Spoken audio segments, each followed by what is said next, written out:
আকাশকে সবেমাত্র বাড়িতে ফিরিয়ে আনা হয়েছিল, কিন্তু তার পরিবার তাকে বেসমেন্টে থাকতে বাধ্য করে। পরিবারের আসল উত্তরাধিকারী হিসেবে সে সাথে সাথেই তা প্রত্যাখ্যান করে, কিন্তু পরক্ষণেই সে একটি বিশেষ ক্ষমতা লাভ করে। প্রতিকার পরামর্শ মেনে নিলেই সে পুরস্কার হিসেবে 10 গুণ বেশি ভাগ্য পাবে। তাই আকাশ বেসমেন্টে থাকতে রাজি হয়ে যায়। বেসমেন্টে পা রাখতেই সে অপূর্ব সুন্দরী ও দুর্ধর্ষ লড়াকু এক মেইড পেয়ে যায়। এরপর মেইড বেসমেন্ট পরিষ্কার করতে শুরু করে। দ্রুতই পুরো বেসমেন্ট একদম ঝকঝকে হয়ে ওঠে। ঠিক তখনই আকাশ হঠাৎ একটি লোহার বাক্স খুঁজে পায়। সেটি খুলতেই ভেতরে একটি সোনার নেকলেস দেখতে পায় সে। সাথে কিছু নম্বর লেখা একটা চিরকুটও ছিল। আকাশ ভাবলো এটা হয়তো মালিকের ফোন নম্বর, কিন্তু কল করলে কেউ ধরল না। শেষমেশ আকাশ নিজেই নেকলেসটা পরে নেয়। এরপর সে আর মেইড রাতের খাবার খেতে বসার ঘরে যায়। বালক ছোট ভাই রাহুল আকাশের পাশে মেইডকে দেখেই বাইরের লোক আনার অভিযোগ তোলে। একথা শুনে মেইডটি সাথে সাথে একজোড়া চপস্টিক ভেঙে ফেলে। পুরো পরিবার চমকে যায়। মা আকাশকে রাহুলের কাছে ক্ষমা চাইতে বললে সে এক কথায় না করে দেয়। মা তার মাসিক $1,00,000 হাত খরচ বন্ধ করার হুমকি দেয়। শুনে আকাশ জানায় এই টাকা ছাড়াও সে বেশ ভালোভাবেই বাঁচতে পারবে। আর সত্যি সে সাথে সাথে 10 গুণ ক্ষতিপূরণ পুরস্কার পেয়ে যায়। ঠিক তখনই দুজন বডিগার্ড নিয়ে এক আইনজীবী ঘরে ঢোকে। সে ঘোষণা দেয় যে পূর্বপুরুষদের রেখে যাওয়া গোপন উইলটি আনুষ্ঠানিকভাবে কার্যকর হয়েছে। বহু বছর আগে গড়া ফাউন্ডেশনটি এখন চালু হয়ে গেছে। রাহুল নিজেকে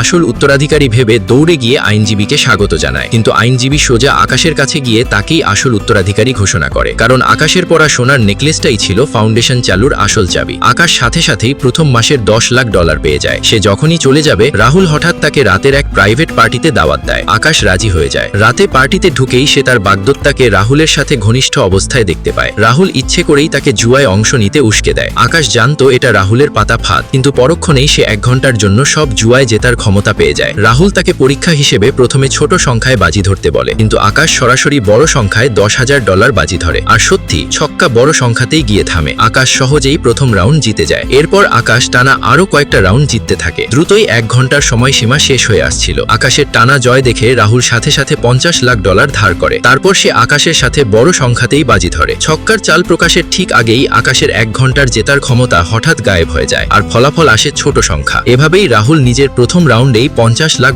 হেরে বসে।